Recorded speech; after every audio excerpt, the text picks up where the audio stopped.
ঝোল ঠিক নয়, মাটন বা খাসির মাংসের কারি বা গ্রেভি বলতে পারেন।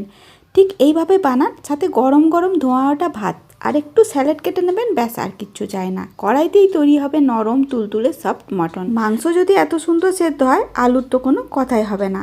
গরম গরম ভাতে মেখে এবার খেয়ে দেখুন, রবিবারটা জাস্ট জমে যাবে। তো নমস্কার বন্ধুরা, কুকুই তো অন্বেষার চ্যানেলে আপনাদের সবাইকে স্বাগত। চলুন আজকে একটা দারুণ পদ্ধতিতে একটা স্পেশাল মশলায় মাটন কারি তৈরি করি। তার জন্য 750 গ্রাম মাটন নিয়ে তার মধ্যে দিতে হবে প্রায় 3 টেবিল চামচ মতো টক দই, আর দিতে হবে পরিমাণ মতো নুন, গোলমরিচের গুঁড়ো, সরষের তেল। ব্যাস, আর এখন কিছু দেবো না। এই 4টে উপকরণ দিয়ে মাটনটাকে ম্যারিনেট করে রেখে নেব। যে কোনো মাংস রান্না করার সময় যদি একটু ম্যারিনেট করে অন্তত আধ ঘন্টার জন্য রাখা যায়, তাতে কিন্তু মাংসটা খুব সুন্দর সেদ্ধ হয়, স্বাদটাও ভালো হয়। আদা, পেঁয়াজ আর রসুন আলাদা আলাদা করে বাটবো। আরও একটা মশলা লাগবে এখানে, গোটা জিরে, গোটা ধনে, কয়েকটা গোলমরিচ, লং, এলাচ, দারচিনি, সাথে বড় এলাচ আর একটুখানি জয়িত্রী। এইগুলোকে প্রথমে একটু শুকনো কড়াইতে ভেজে তারপরে জল দিয়ে ভিজিয়ে রাখবো। ভেজানোর পর বেটে নেব। গুঁড়ো নয় কিন্তু, এই মশলাটা বেটে নিতে হবে। এতে কিন্তু মাংসের স্বাদ আরও অনেকটা বেড়ে যাবে। আর মাটন রান্নাতে আলু না হলে জমে না, সেই জন্য এক একটা আলুকে 2 টুকরো করে কেটে নুন, হলুদ, লঙ্কার গুঁড়ো মাখিয়ে রেখেছিলাম।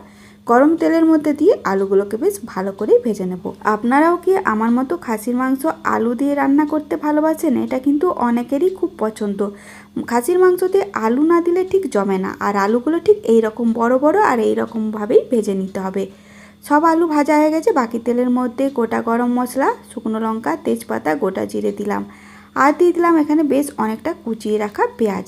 পেঁয়াজটাকে ভেজে নেওয়ার পর শুধুমাত্র পেঁয়াজ বাটাটা দিয়ে 1 থেকে 2 মিনিট মতো কষিয়ে নেব মিডিয়াম আঁচে।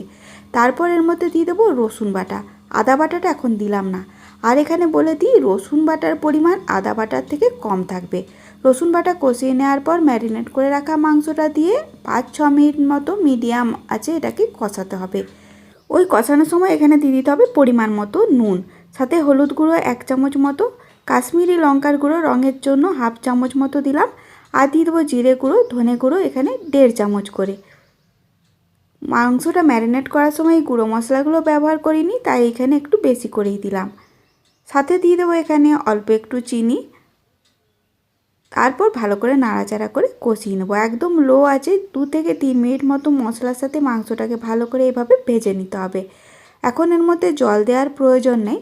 তারপর ঢাকা দিয়ে দিয়ে একদম লো আছে এটাকে প্রায় 20-25 মিনিট মতো রান্না করে নেবেন। তবে মাঝে মাঝেই ঢাকা খুলে চেক করবেন।